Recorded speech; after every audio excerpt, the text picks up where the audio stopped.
I was hosting the National Television Awards. Absolutely huge. It's at the O2, it's live on ITV. You got Anna Deck sat right there, Ricky Gervais is sat right there. 24 hours later, I was hosting the Kitchen and Bathroom Awards in Liverpool. Yes! I love it, it's so much better. So much better, because at the National Television Awards, when you give an award to Ricky Gervais for like best comedy or whatever, it's be like, thanks guys, cheers, really appreciate it. Thank you, thank you. When you give an award to Magnet for best kitchen over 4 square meters, they lose their shit, man. Champagne's like, fuck you, B&Q! That's what they said, they genuinely said that. 2 years in a row, dickheads! So fun. So fun. Last year, Joel Dommett, last year, in London, I hosted the Asian Wellness Awards.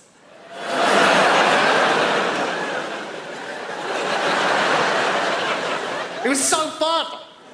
Honestly, I had the best of it. Basically, it was giving out awards to, like, all of the best spas in Asia, right? It was in London, and... I don't know why, but I'll do anything. Love it. And then, genuinely, we had the best time. It was just, man, 2.5 hours of me just trying my best. Imagine me for 2.5 hours just going, and the best spa in Thailand goes to... Gong Bakta!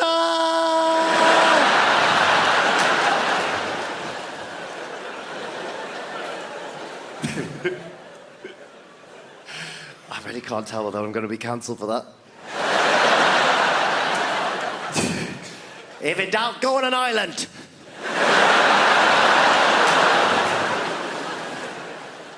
It's so, honestly, I think I love secretly, I love a bad gig. This is why I think, I really do love it. I had a gig recently that was real bad. It was really bad. I blamed on the fact I was tired. And so before I drove home, I had a little nap in my car. And I was woken up, this is true, by a lady from the audience who was knocking on my window. And when I woke up, she went, "Oh my God, thank God! We thought you'd had such a bad gig that you'd killed yourself."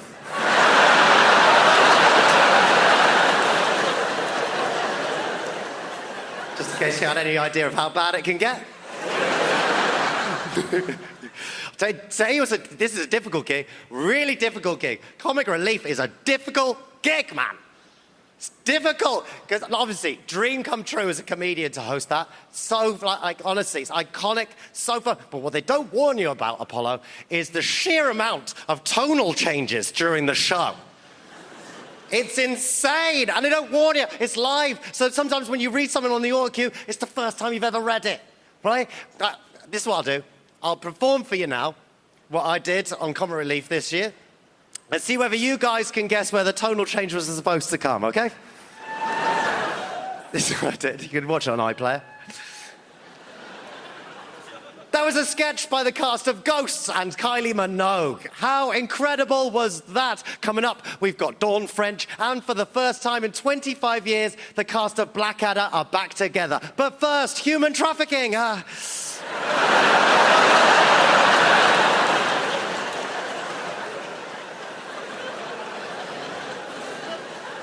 The audience cheered, they thought it was a band.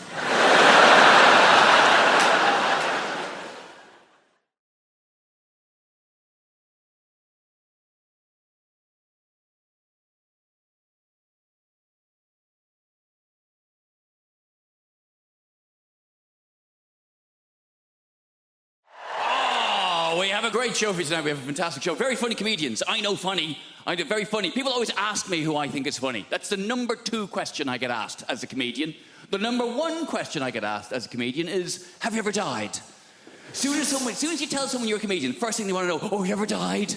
Oh, what's it like when no one laughs? Oh, tell us about the worst gig you've ever had in your life. Please, relive for me, in minute detail, the worst moment of your professional career. Have you ever really died? It's like saying to a doctor, tell us about the last patient you lost. What happened?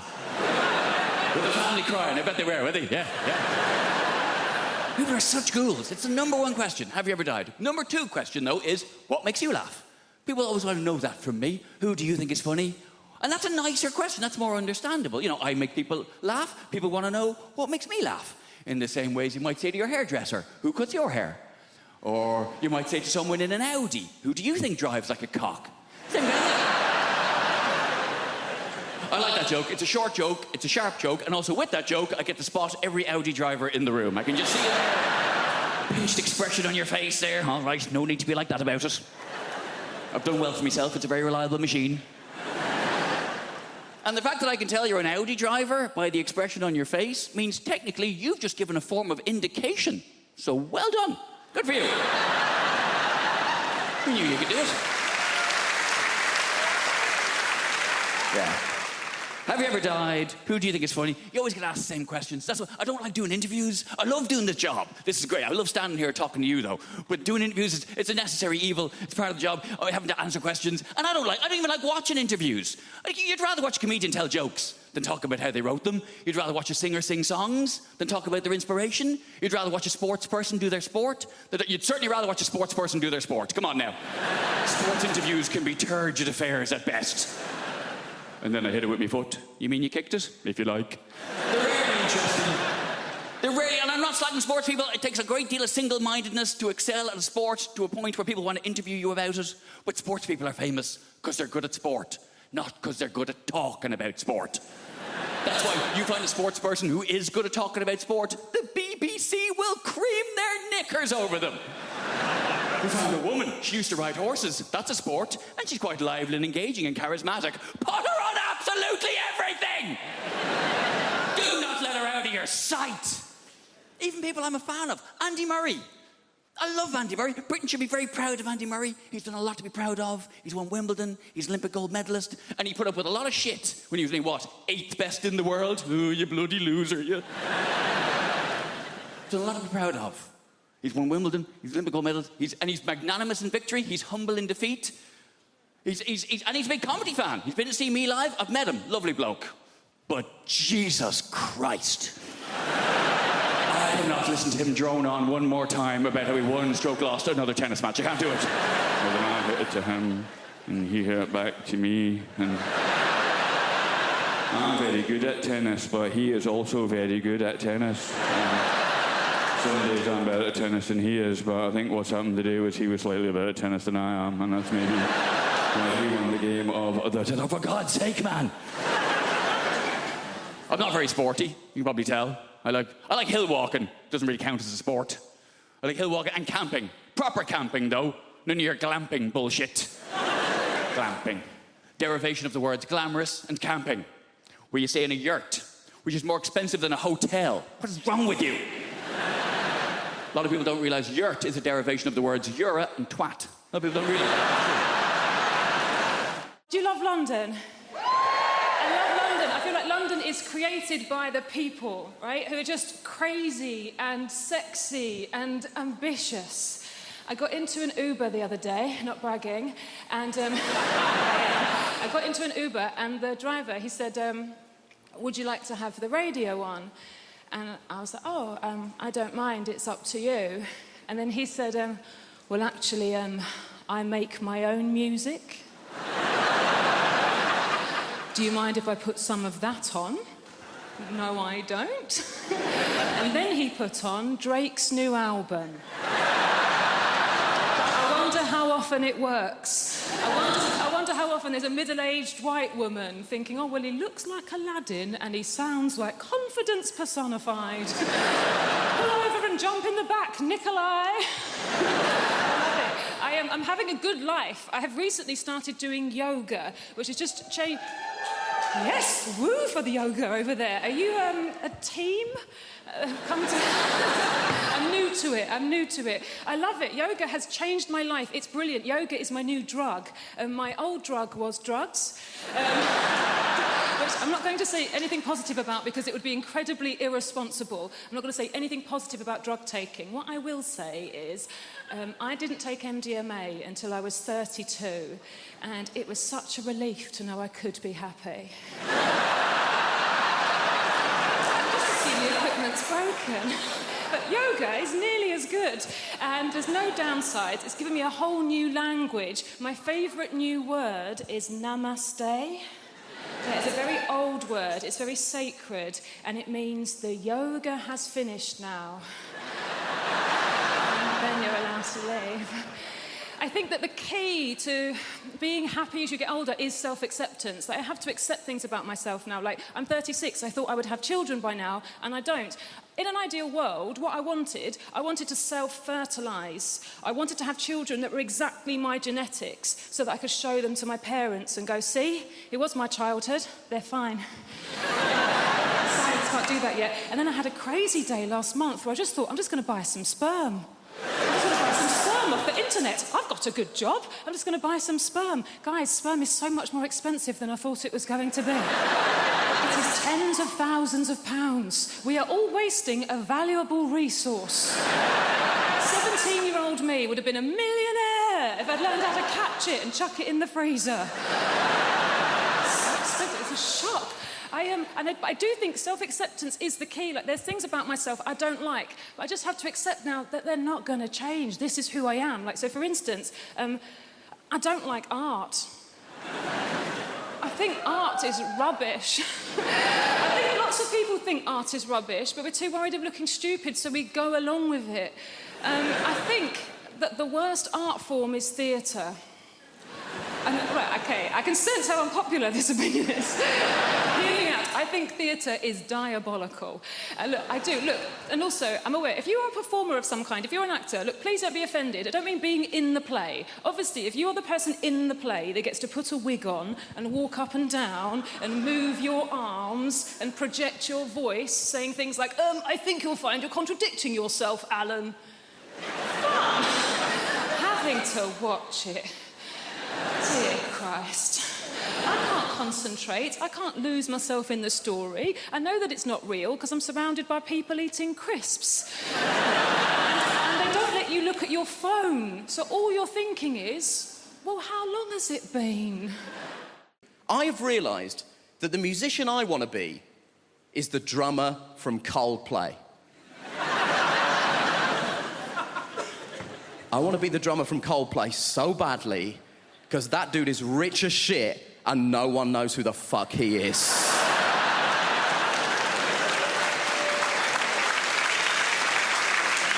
No one knows who the drummer from Coldplay is. He could be here and no one would know. It could be you, it could be you, it could be you. I'm not sure it's an Indian woman, but it could be. We don't know.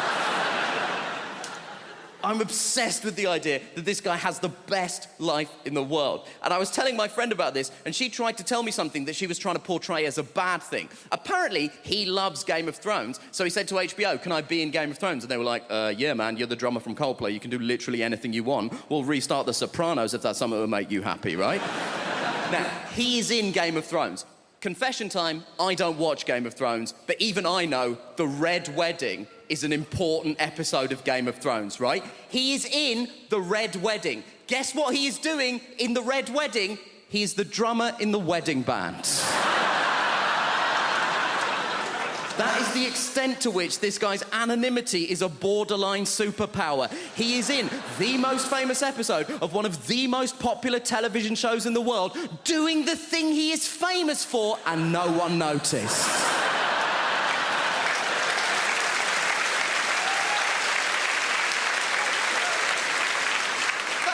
Kaiser Soze shit. And my friend was telling me that she read a supposedly embarrassing story that one of the actors told. One of the actors said that when they were shooting the Red Wedding, he was making small talk with the extras, and he got round to the drummer from Coldplay and said, "Are you a full-time extra?"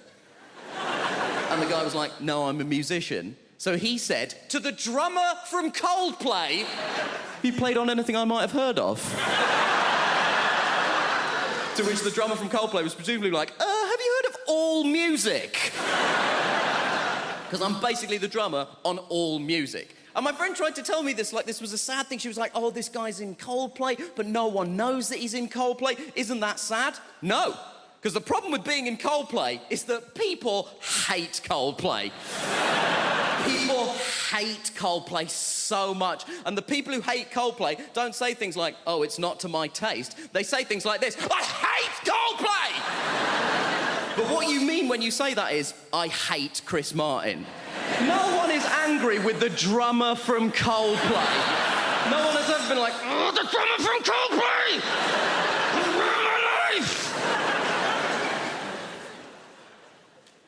and I know what you're thinking. You're thinking, Nish, why are you so obsessed with the drummer from Coldplay? There's 2 other people in that band. We don't know anything about them either.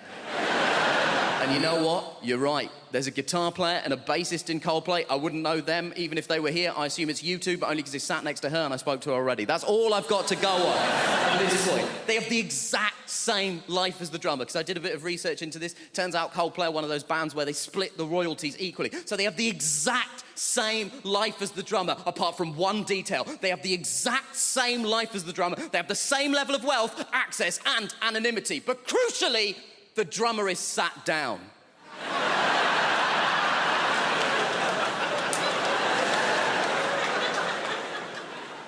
And that is the dream.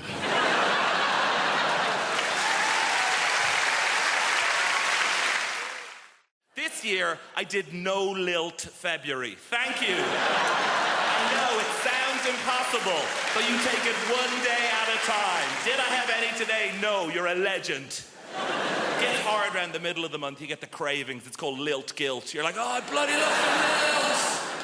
As the night where you go to the shop at midnight, you kick the doors in, where's the lilt? And they're like, we don't stock it anymore. Like, ah! So you try and make your own hooch lilt, you know, where you get a pineapple and a grapefruit, and you add in batteries and a horse's head, and you're like, it's good, but it's not totally tropical. Did that joke in America recently. Turns out they don't have lilt there.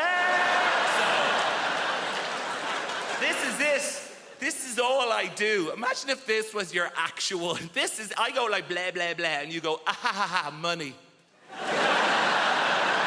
Can't believe I get away with it. You do actual, proper London jobs. You know, like blacksmith, you know? Farrier. Brunch DJ. The big 3. I tell you, I do not trust people who work in offices. I know, right? What are they doing? Nothing takes that long. They're planning something. They must be. Do you know? Do you ever call in to visit your friend in an office unexpectedly? Everyone just shits themselves. They're like, what's he doing here? Cover the screen, lie across the spreadsheet, get him out. Kind regards, warm regards, best. That's how they talk. In the email. Hey. I know what it's like in the real world. Look, sometimes I check in your world. Oh, gross, back to showbiz. And... no, I'm very self-aware of the level of fame that I have. I was in a supermarket recently, and an older lady came up to me, and she put her hands on my shoulders, and she said, you are vaguely familiar. And that is it. I did a gig in Wrexham, and I was at an ATM machine, and a guy cycled by, and he shouted at me, surprised to see you at an ATM machine. And I've been obsessed with it since then. What did he mean? Like, on the one hand, is he surprised I don't have a butler to go to the ATM machine for? No, I think it's the opposite. I think I'm surprised you have any money whatsoever doing keyboard horse shit.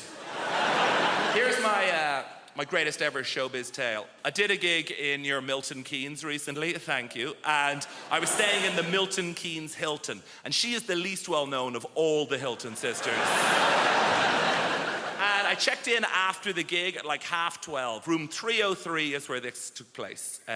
Open the door, TV on in the room. Not that uncommon in the chain hotels. I guess it's to welcome you. But get this, on the TV is me playing the shitty keyboard on some show. Immediate thought is like, is this a service they provide to all guests? If so, no, it's the realization, this is it. I've arrived. And I waltz into the room, down the little corridor with the loo away to the left. And as the room opens out, there is a fully naked man lying on the bed. So they've given me the key to someone else's room. But he is lying there, watching me on the TV. And he looks up.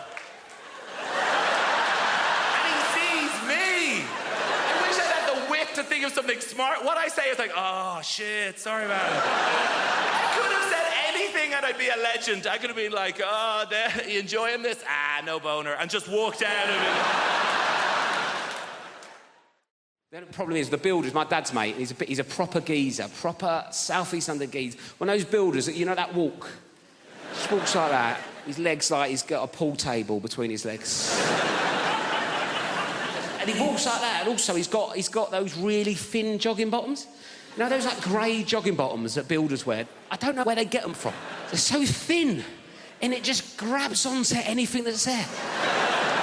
It's just I feel like I'm getting stared out by his knob and balls as he comes in. And sometimes it's weirder than him being naked. I don't know why. It feels more intrusive. He's like, hello, son, what we got here? I don't know. Everything's... Walking around like that. I reckon I could draw his knob and bollocks from memory better than mine.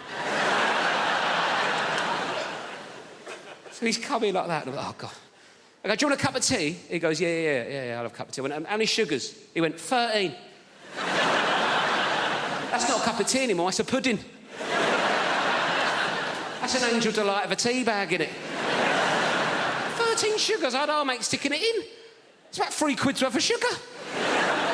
He's only come round for a quote, it's already cost me. I put 14 in to test him. Give it him. He went, it's a bit sweet, innit? You winding me up, you're on 13, you greedy bastard. Oh, type 2 Terry's come round and it's a bit sweet for him, is it? When are you going to do this job? I want it done before your foot comes off, all right?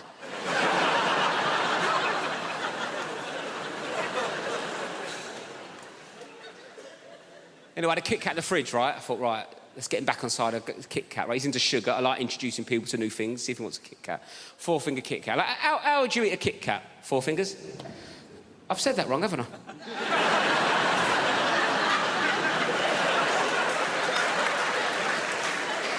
I thought you looked at me funny. Sorry, I said that like it was your name.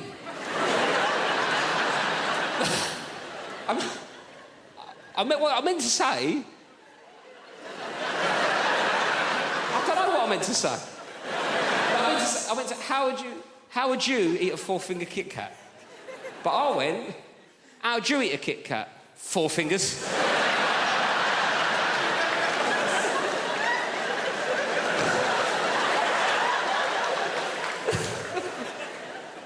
Oh, hello, 4 fingers, how's it going? Who needs thumbs, eh? Me to smoke by the looks of things. Sorry about that. Not an ideal nickname for a young lady, is it, really?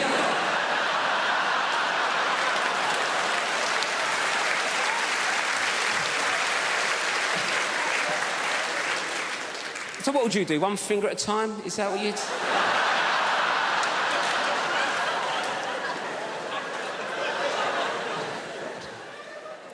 Should we start again? Sorry, what's your name? Anita. Nice to meet you, Anita. Sorry for calling you 4 fingers. Anyway, Anita, how'd you eat a Kit Kat? That's what I was going for. 1 at a time. 1 at a time, right. 1 at a time's a normal approach to a 4th.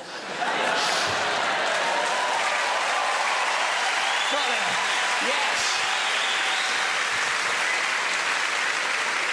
Anyway, 1 at a time's a normal approach to a 4-finger Kit Kat, isn't it, right? I gave this builder a 4-finger Kit Kat. He picked it up, put the whole thing in his mouth at once. Bit into it like he was eating a bun. Dirty ogre sugar bitch. What kind of animal is one popping a 4-finger Kit Kat? It's lovely to be here. I've come all the way from Brighton. Just in case you're wondering what this haircut is about. Might be a new face for some of you people. Don't panic, the BBC invited me here because they needed a beige lesbian. So I'm just here to tick some boxes. Not your box, madam, just a metaphorical box. I'm half Spanish, that's what's happening there. I've got a Spanish mum, and she lives here in the UK. It's all very legal. She's lived longer in the UK than she's ever lived in Spain, but the brilliant thing about my mum is that she's never lost her accent. She's done very, very quickly. She's lost her words she cannot pronounce. Lost her words she cannot pronounce, huh? My favourite word that my mum's never been able to pronounce is my brother's name.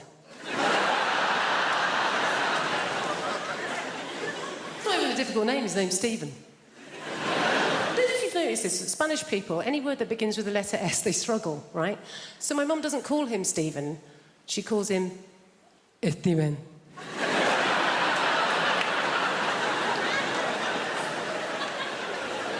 What's his name, Mum? Steven.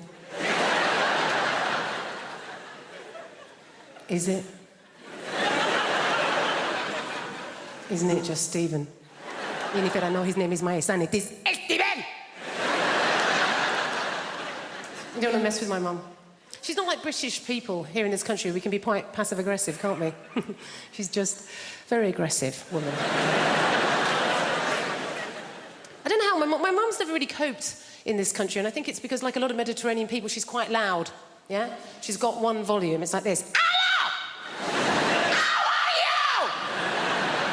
Whereas in this country, particularly if we're middle class, we tend to be low talkers, don't we?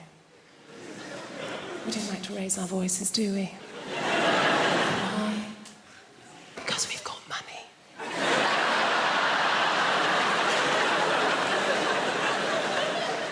And we just assume that if you are raising your voice, well, you're probably poor. Or worse, foreign. Great thing about having a Mediterranean mum is they feed you.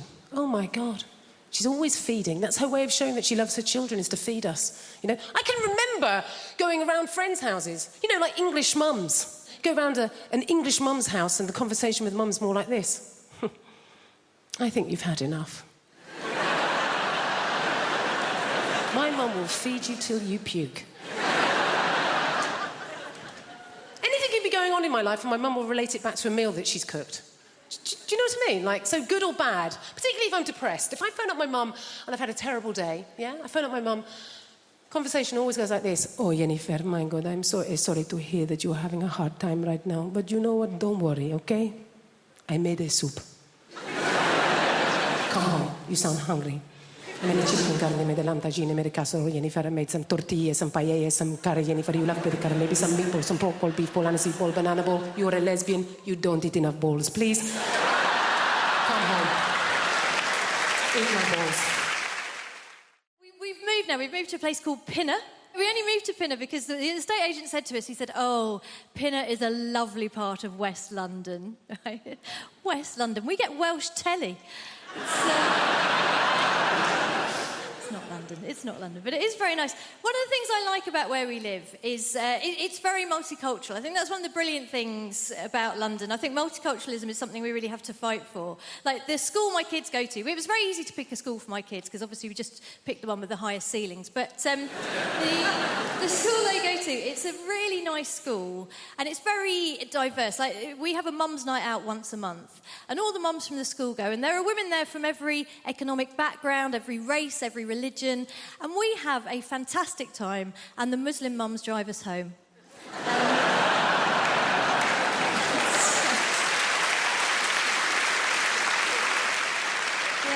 Tell you what, it is nice. I had an incident the other day, though. I was walking down the street near where I live, and it was one of those sunny days, one of those days that remind some van drivers that women have breasts. You know, one of those.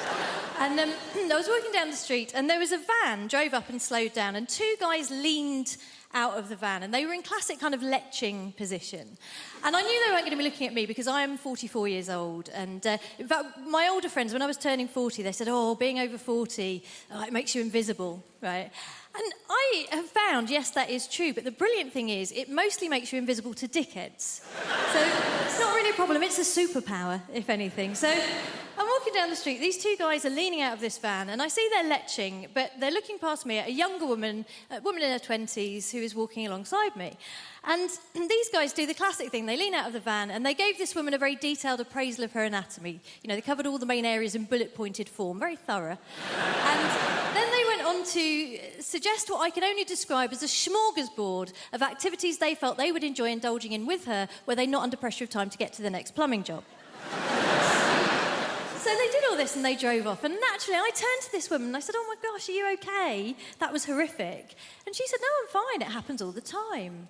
And I thought, yeah, it does when you're in your 20s, doesn't it? And we were chatting about how silly it was as we walked down the street. And then we got further down the road and the traffic had slowed down and this van had come to a stop. And I think a few years ago I would have just left it, said nothing. But this year I thought, you know what, if I'm going to be invisible, you know who else is invisible? Ninjas. I am going to be a bloody middle-aged ninja. I'm going to strike, right? So I went up to the van and I just leaned in and I said, oh, hi, guys. Listen, sorry to bother you. I just wanted to say thank you so much for what you did back there because my son here has been undergoing a very difficult gender reassignment.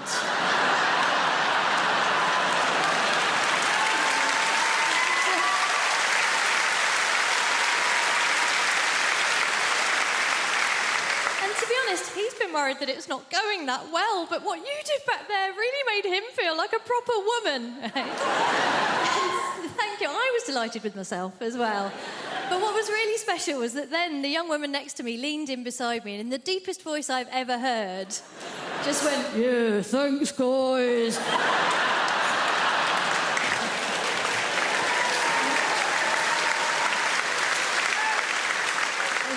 It was a beautiful moment. Obviously, it wasn't perfect. The only thing that could have made it perfect would have been if the guys in the van had said, actually, if your child is undergoing a gender reassignment, it's incredibly insensitive of you still to be referring to her using the male pronoun. They didn't do that. They just called us slags. Let's lighten the mood a little bit. Let's talk about terrorism. Terrorism... Listen. One of my main issues with terrorism is simple, all right? It's got people that have known me my entire life doubting my credibility, all right? It's mad thing. And I want to let you know, all right? You guys are a little bit worried at the moment. I'll make it explicit for you. I am not a member of ISIS, all right? I'm not, okay? I have nothing to do with those people. I don't follow their ideology. That's because I've got 6 months left on my Al-Qaeda membership. I'm a lot... Where did they go? My gosh, I'm going to get some water, all right? Flipping it. It was a bad choice wearing this heavy-ass jacket, you know what I mean? And you know what, actually? Ooh, it's squirting all over the place. I tell you what is the biggest threat to Muslims on the face of the planet today, all right? Dehydration. We cannot carry around clear liquids in a bottle anywhere, all right?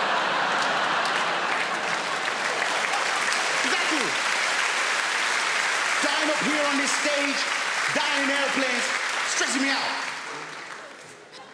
But the thing about, listen, hey, can I pop this here? Bro, can you have that? Thank you, my G. One of the worst things about terrorism is how it's got people doubting my credibility. People I've known my whole life, all right? I want to give you an example. I've got a neighbor, okay? She's called Maud. She's known me for 27 years. And because of the media narrative, the way that the media portrays Muslims, minorities, Black Lives Matter, the world is very divisive. Who in this room just wants to live and get along? Make some noise. Exactly, we all want to, all right?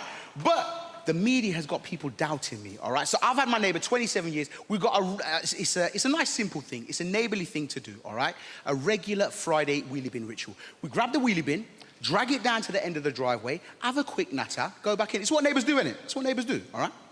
This particular Friday, Maud is like clockwork, but she was late. And I'm thinking, rah, is Maud okay? I hope she's all right. Usually she's like, the bin was stinking of shit, but I thought, you know what, I'm going to stay here. I'm going to be a good neighbor and have this conversation. Boom. 3 minutes later, boom! She kicks open the door. She's stressed. She's flustered. I said, Maud, is everything okay? She says, now, Gus, everything is far from all right. Have you seen the news? I'm like, listen, Maud, a lot of my cousins are on there. I don't watch that shit. You know that. Bring back a lot of bad memories for me, Maud. She says, Gus, it's the ISIS. I-Z-I. She's from Birmingham. That's how she spells it. It's the ISIS. They've been doing terrible bloody terrorisms again, them lot. I was like, yo, Maud, listen, that's bad. I don't agree with those people, and, you know, I hope they're brought to justice. She says, you say that, Guzzy, yeah? But you got to tell me something, babes. You're nothing like them, are you? I said, what? Maud, you know me 27 years, baby. I'm nothing like them. Stop buying into the media narrative. Stop buying into the news. I'm me, Guz, your neighbour. She says, I know you say that. It's just that from very specific angles. This is a very Bin Laden look you've got going on there. I say, hey, I don't even look like that guy. Very racist. She says, Guz, I know, I'm just being silly. But you just do me one more favour though, babes, okay? It's just more for my rod, really, yeah? If you hear anything about it before the news does, just let me know.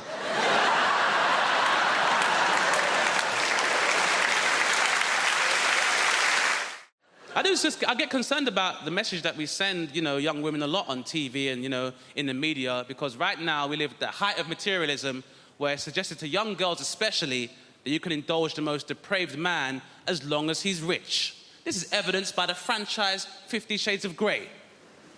Has everybody here seen 50 Shades of Grey or read it? Okay, some of you are shaking your heads. Fine. I will give you a quick plot summary of 50 Shades of Grey. I will be paraphrasing in this monologue, by the way. Is everybody ready?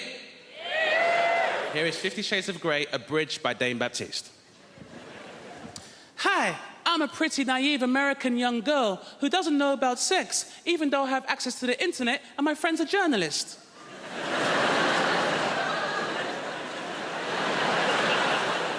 Mr. Grey, you seem so mysterious and rich. Can I interview you? That's right, baby. I am mysterious, and I'm rich as hell. Can I put a pineapple in your ass?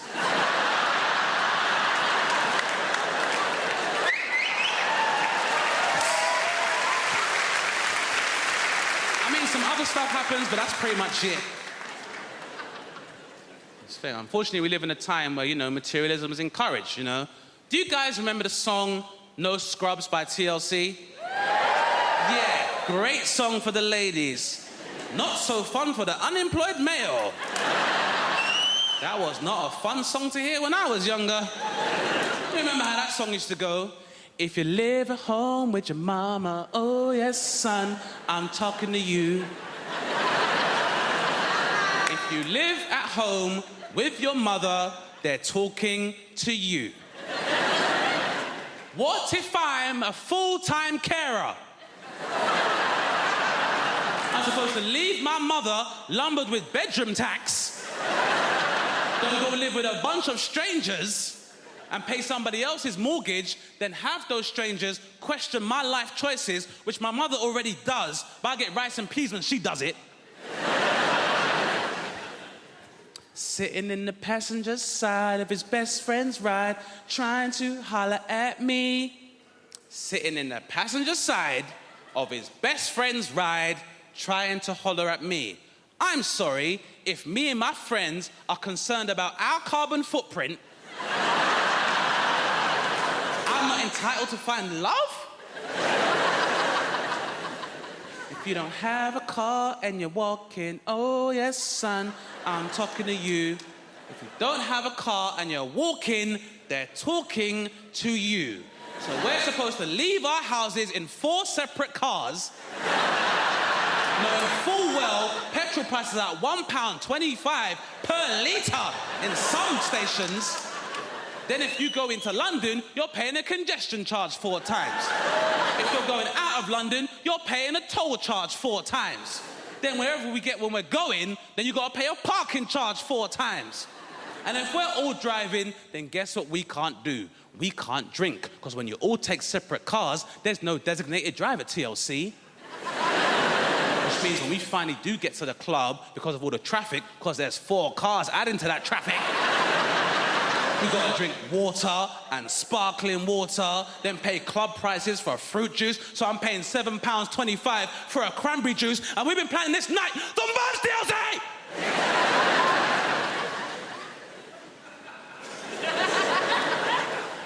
People ask me, they say, Chris, what is it like trying to raise a child when you can't see the child? It's ups and downs, ups and downs. You just got to go with the flow. Can't prepare yourself, She's 3.5 now. When she was 2.5, if you haven't got kids, by the way, as soon as they get to 2, they're adorable. They just start asking questions. They want to know what everything is. You are their source of information. They want to absorb the world. My daughter, she's 2.5. She's in the bath. I'm knelt there. I'm bathing her. She's like, what's this, Daddy? What's this, Daddy? Oh, bloody no, do I? Give it here. You might be 2.5, but you know way more than Daddy at this point, sweetheart. You go, what's this, Daddy? Ice cream? I was like, ice cream? Big handful of shit, wasn't it? Massive.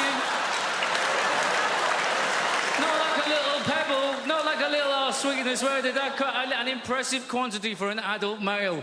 I wasn't entirely sure the dog hadn't jumped in and done it when my back was turned and she just scooped it out.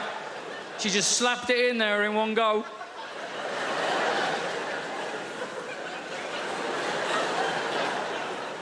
It threw me. I didn't...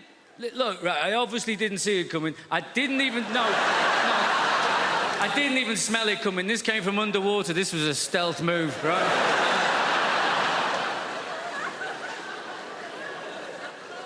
And I'm not entirely sure exactly what happened. You know, I've narrowed it down to 2 options, I think. I've given it some thought. I mean, she was 2.5. Let's give her the benefit of the doubt. She deserves the benefit of the doubt, doesn't she? Option 1, benefit of the doubt. This is what happened. She sat in the bath in the warm water. Yeah? She farts. She shits herself. She doesn't know she's done that. A few minutes later, that goes floating past her in the bath, doesn't it? She sees it there. She thinks to herself, I wonder what the bloody hell that is. That looks a little bit like ice cream. I know, she thinks. I'll ask Daddy about that. He knows about these things. He's a very, very clever man, yeah? That's option 1, isn't it? Benefit of the doubt. Option 2. She's a bloody comedy genius. She's sat there in the bath. She's got Mr. Penguin up here on the wall. She's got, hey, Mr. Penguin, Mr. Penguin. Get on this now. This is going to be brilliant. This is going to be amazing. Watch his face now. Watch his face. Watch. Keep looking. Keep looking. What am I going to do? Not only am I going to do a shit and put it in his hand, I bet you I can make him sniff it.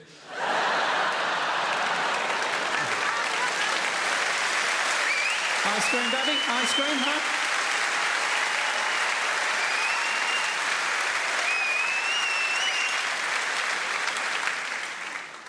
We were very lucky with my daughter. So they say you got to watch your language around your kids, don't they? That's what they say.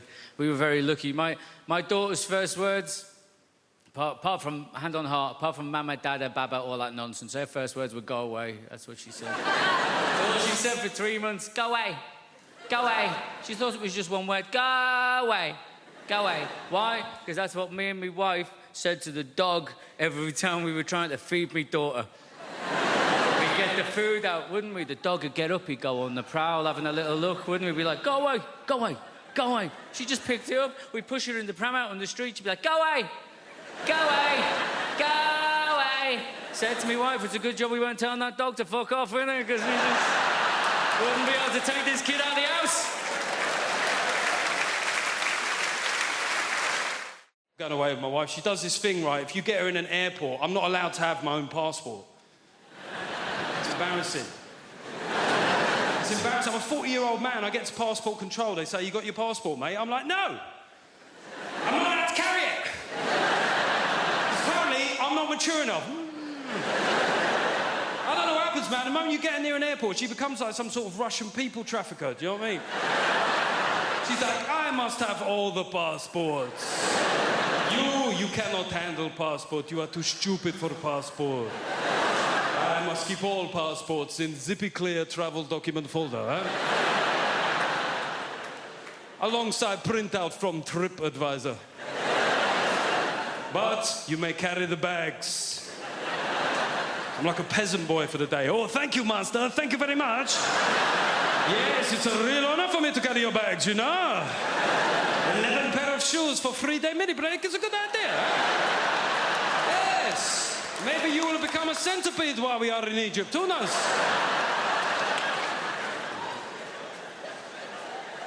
I went to a stag do recently. I went to the Munich Beer Festival. Has anybody here been to the Munich Beer Fest?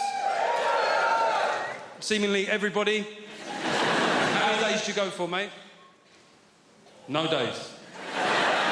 Got deported on arrival. We went for 7 days. We got there on a Monday, right? We had 6 straight days drinking, Monday through Saturday. And on the Sunday, we said, we've got to do something different, right? So we went to Dachau concentration camp. Yeah. It was a weird shout. There's no getting away from it. could have gone go-karting. He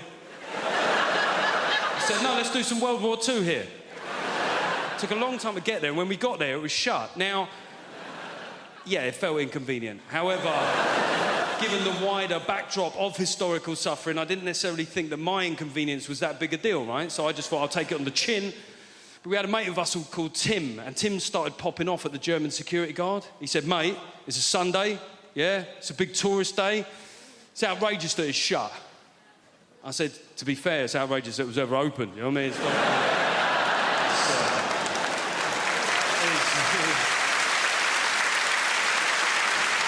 it is weird that you're making this about you, Tim, to be honest. People say dumb things, though, don't they? I was having a beer with my mate Wayne the other day, and Wayne likes to tell you where he was on the occasion of big historical news events that happened within our lifetime, right? So I mentioned 9/11, and Wayne went, 9/11, remember where I was that day? I was like, don't care where you were. I don't see how it's relevant. I don't see how your whereabouts on that fateful, terrible day will form some sort of meaningful historical footnote, Wayne. I'm being honest here. He looked hurt. He went, I went, all right, where were you? He went, karate. I went, see, that's exactly the sort of trivial shit I was worried about, Wayne. He said, well, you know, I was in New York 6 months before that. Makes you think, doesn't it? I was like, no. No. To be honest, all it makes me think is I wish you'd been there 6 months later. Sorry. I said, what do you want? He goes, I want a cat. And I said, a cat? Nah, I'm not going to buy you a cat. No one gets a pet for Christmas. And you know what happened? I'll tell you what happened. There was a mouse, a little mouse. It came into the house, and the girlfriend, she saw it. She goes, ah! What's he doing in here? What's he doing in here? We've got a mortgage. Like, that's got to do with anything. Like, all the mice is outside there. It's like, hold on, guys, before we go in there, we need to see if this is rental accommodation first. Yo, fam, put that cheese down. We haven't seen the tenancy agreements yet. It might be a hoax, right? It don't work that way. So she was like, Marlon, we need a cat. I said, I don't want one. She said, Marlon, we need a cat. So we compromised and we got one. So we went to this place. Where they hold all of the cats in the world. And I walked in there, I was like, I want a cat. And the lady said, that's not how it works, sir. I said, please. She said, no, what it is, we need to interview you to see if you're fit to have a cat. And I started panicking. At this point, I said, listen, right, lady, right, listen, right, between me and you, I've got a son. There's a human being, 8 years old, and he's not dead. And she looked at me, she was like, yeah, you can have a cat. So, she brought us up the stairs, man. When she brought us up the stairs, I've never seen so much cats before in my life. There was more cats than people in this room right now, right? And they were there, different shapes, different sizes. And my girlfriend, she got drawn to one cat, which was like blue and grey. I've never seen a cat like this before, a blue and grey cat, and his whiskers were out, and the tail was up, and she walked over to the cubicle where the little cat was, and she put her hand right up against it, and the cat came along, and he put his paw there. And it was like you were touching. And she was like, I want that cat. And the lady said, no. She said, why? She said, well, that cat, it can't live with children. And my girlfriend looked at me like to say, fuck the kid.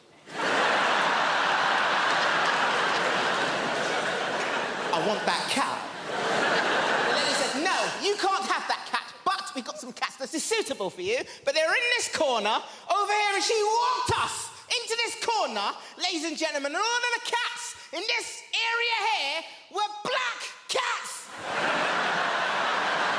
Yes, and my paranoia, that went off straight away. I was like, hold on a minute, we can't have that over there, but we can have any of these ones. I've got to fight racism in the real world, but also in the feline world as well. This is bloody ridiculous. And she said, this one's called Denzel.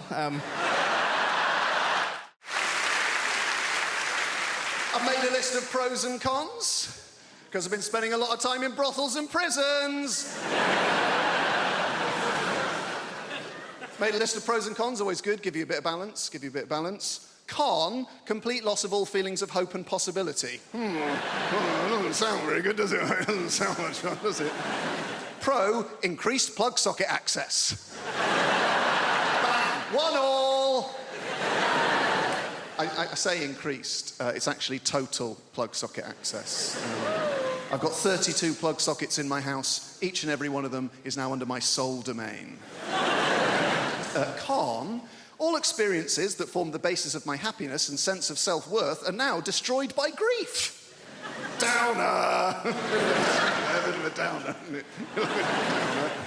Pro, less recycling. I can fit it all in the green box now. It's remarkable when you take into account just how much I'm drinking. Oh, John, you're meant to heat mulled wine. All right, Your Highness, hand me the bottle and leave. Con, I'm gonna lose me house. Bit of fun. Pro, 25% off council tax.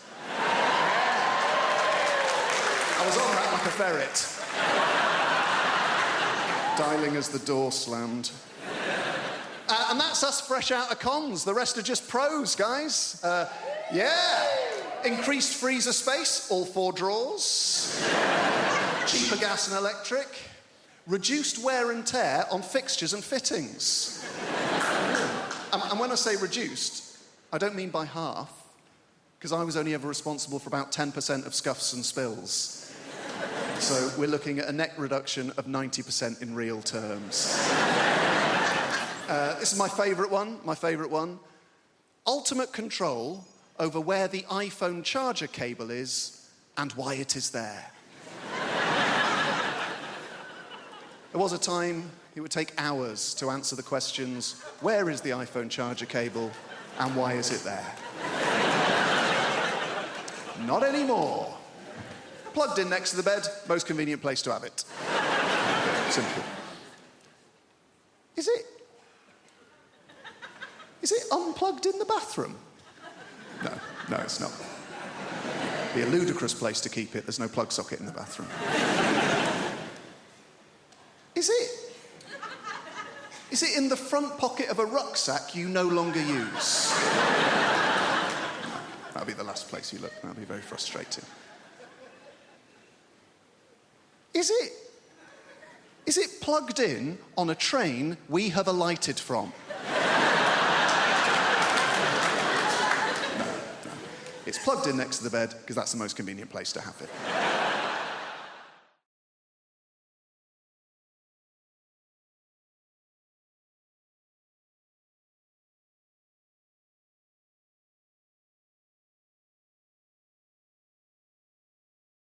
That have come out of this pandemic. I do. And I think one of the major good things that's come out of it is how we've embraced new technology.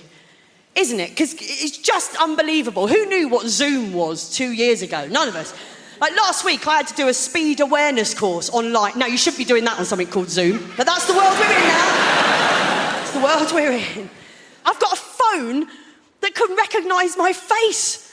That already makes it better than my nan. Come on! I embrace new technology. I do, because could you imagine if this pandemic had happened like 30 years ago? No internet, no Zoom, no Pornhub. I don't know why I looked at you, sir, but I did. Because I think we've forgotten, here in 2021, we've forgotten what really being bored feels like. Like proper bored. My friend's little boy said the other day he gets bored waiting for an app to load. Fuck off, mate. That is not boredom, is it? I'm talking Sunday afternoon in the 80s. That was boredom. When it was raining, you'd read every book in the house. I grew up in Maidstone. That's a Mills and Boon and an Argos catalogue. Your mum's watching something black and white on the only telly in the house, so you listen to your Walkman for a bit, but the batteries are dying, so Madonna's Like a Virgin sounds like Barry White singing it. You can't go and buy more batteries, can you? You can't, because all the shops are shut. And I mean, all the shops are shut, even the petrol stations are shut, and then when you think your day can't get any more tedious, your dad would go, get in the car, everyone, we're going to go and visit someone. That's what we do, isn't it? On a Sunday afternoon in the 80s, we would visit people for no reason other than to ruin their day. Do you know what? Young people don't believe this when you tell them. We never told them we were coming. Could you imagine doing that to someone today? They'd be livid, wouldn't they? We used to spend every Sunday with people wishing that they'd hoovered and we'd fuck off, didn't we? I'm right, aren't I? The only people who phoned ahead in the 1980s were the IRA. Fact.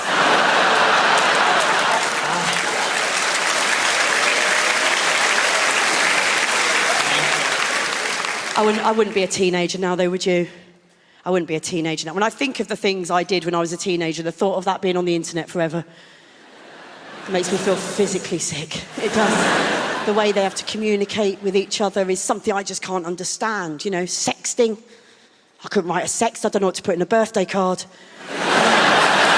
When I was a teenager, if I wanted to leave a sexy message for a boy, I'd have to ring his landline and leave a message with his mum. You want to what, dear?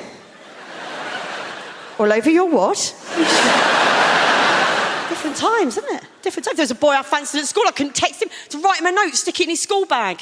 And I'd make him a mixtape. Write him a poem. That's all we had, didn't we? I genuinely think a 14-year-old girl today, she would be more freaked out if you sent her a poem than if you sent her a picture of your knob. A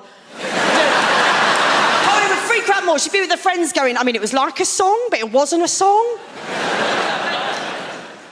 And there was no cock in it. Not even a bollock, no. Different times, you know. Apparently, young people today, they are most likely now to have their very first sexual experience online. By FaceTime or Skype. They're not even in the same room. You've got one teenager in this house on their phone and the other teenager in this house on their phone, and that's how they're having their first sexual experience. And I just think, do you know what? Getting fingered behind a caravan at a fairground is not ideal. But at least I was getting some fresh air. Some people find very strange things entertaining. There are people out there, some people love scary movies. Ugh, I hate scary movies. They're too scary. They scare the shit out of me. Every time I see a scary movie, I'm scared for days. I hate them, but there are people who love them. There are people out there who actively seek them out, who actually enjoy the sensation of being scared by a movie. I've never understood that attitude at all. I've never been frightened in real life and gone, oh, Jesus. Yeah, I'll pay for that. Yeah, all right. That felt horrible. 13 pounds? Sure, yeah. Let's go now. Ridiculous. My friend's like this, right? My friend Jason loves scary movies. Jason can't get enough of scary movies. Absolutely loves scary movies, Jason. Now, Jason is black, which I only mention because you imagined him white, and he isn't.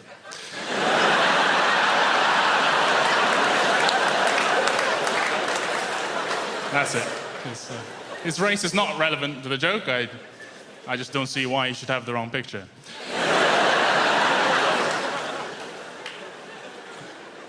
But Jason loves scary movies, and he's always trying to get me to go see him with him, go to the cinema and see scary movies with him. I'm like, Jason, I don't want to pay money to feel worse. That's an illogical exchange. That's a bad transaction, Jace. I don't want to do that. I was thinking about it. It's such a first world privilege. Don't you think? To enjoy scary movies. What a first world Western privilege. I mean, how comfortable is your life that you have to go out and buy a ticket just to know what it's like to feel under threat? You know, no one in the Democratic Republic of Congo saw The Grudge, you know? They don't need that shit. They got real life stuff to deal with. I guess it's a masochism, right, to enjoy a scary movie. A masochism, to derive a pleasure from a pain. And I understand masochism, I have to say I do, because I love spicy food. Love spicy food. It hurts me, I'm a little Asian god, but I love it. And if you think about it, spicy food is actually a lot like scary movies, you know? If it's good, you feel alive. If it's really good, you shit yourself. What else about me? I'm 26. I'm 20 goddamn 6. People often think I'm older, because although I am 26, I look terrible. I look gross and old, I guess. Mothers, lock up yourselves. Old Wang's on the prowl. He gonna get you. I'm a bit fat, I suppose. I don't look great. I'm a bit fat. I don't struggle with my weight. People my shape and size often say they struggle with their weight. They're always very sad. Oh, I struggle with my weight. Oh. I don't struggle with my weight. Struggle implies that I fought back at some point. I didn't. I helped. I was very much an accomplice to my wait. I was no barrier of entry to my wait. My wait knocked at the door and said, "Can I come in?" And I said, "Can I keep playing video games and touching myself?" And my wait said, "Yeah." "Oh, come in!" Take off your shoes, though. Chinese house.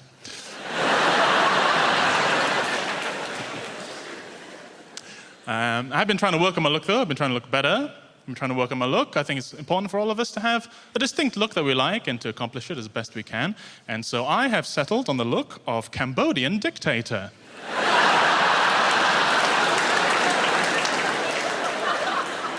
It's a pretty strong look. It's been getting me a lot of respect recently. Mainly from Cambodian people. But then I got fun shoes at the end. Racist people think that I'm barefoot, but there you go. I think we've got a problem. I think we're using the word Muslim far too quickly to describe people doing atrocities when they don't represent Muslims any more than I do. And I think we should be using a more accurate word for those people, which I'm going to argue is knobhead. It's a political rally now, don't worry. There'll be levels of knobhead. Oh, we've got a 24-hour Starbucks as well. Nobody asked for one. We've got... It was actually quite romantic how me and my boyfriend met. It was through a friend in a park.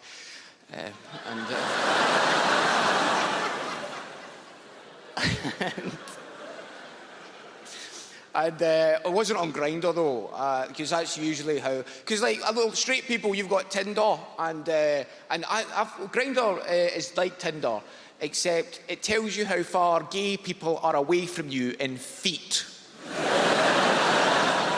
It's like, why would you ever need to know on your phone how far a gay person is away from you in feet, like some kind of sat-nav to find them? If anything, Grindr should be for homophobes. If you're terrified of gay people, that's a handy application to have on your phone. Just walking down the road going, "Oh, Jesus, I'm not going that way now. Oh my God, I'm surrounded. How do you get out of this church?"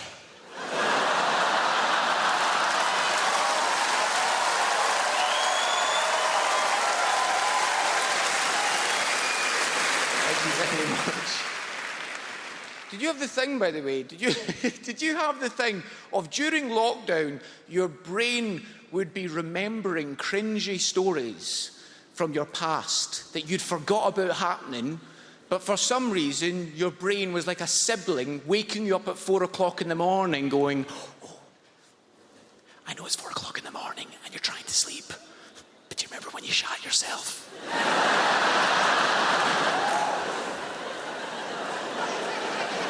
I'll be back in an hour with another one. Because some of the date stories I was remembering, I was like, "Oh no, that was horrendous. I can't believe I did that." Because on dates, I would get so nervous that I would do stupid voices to try and make them laugh, which is cute, but not sexy in the slightest. Nobody's ever gone, "I didn't find him attractive," and I thought, "No, I'm not going to go back to his." But then he did Kermit the Frog, and immediately I was turned on. "You want to come back to my house with Kermit? It'd be really hot." And on a date, a guy told me he was a massive Lord of the Rings fan. And when he told me that, I thought, I'll save Gollum for dessert. And when he said to me, "Larry, I've got to go and get my taxi," it took me by surprise. And instead of going, "Oh, before you go, I've got this wee Gollum impression you might enjoy," instead, I panicked, dropped my cutlery and grabbed his hand and led him out of the restaurant as Gollum. So the last thing he can remember of me, and everyone else in the restaurant can remember of me, is me going, "Come with me, master." "Stupid fat hobbit needs to go and get a taxi. Oh, but no, we don't want master to leave us." "Precious master, don't abandon your Smeagol." And halfway through doing it, I became more self-aware. And I looked up at him and I thought, he's not finding this funny at all. But I thought, it's going to be weirder if I stop halfway through. Because if anything, that's more creepy, going, Master, please don't leave me, no. Nice meeting you, man. Let's do this again sometime.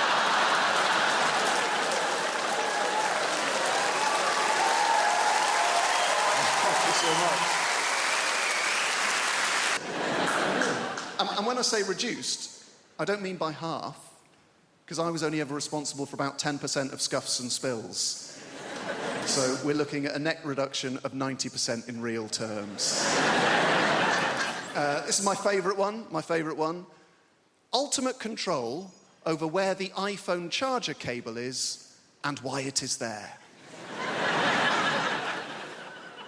There was a time it would take hours to answer the questions, where is the iPhone charger cable and why is it there? Not anymore. Plugged in next to the bed, most convenient place to have it. Simple. Is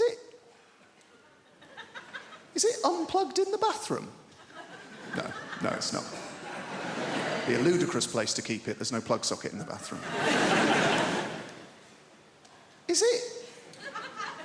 Is it in the front pocket of a rucksack you no longer use?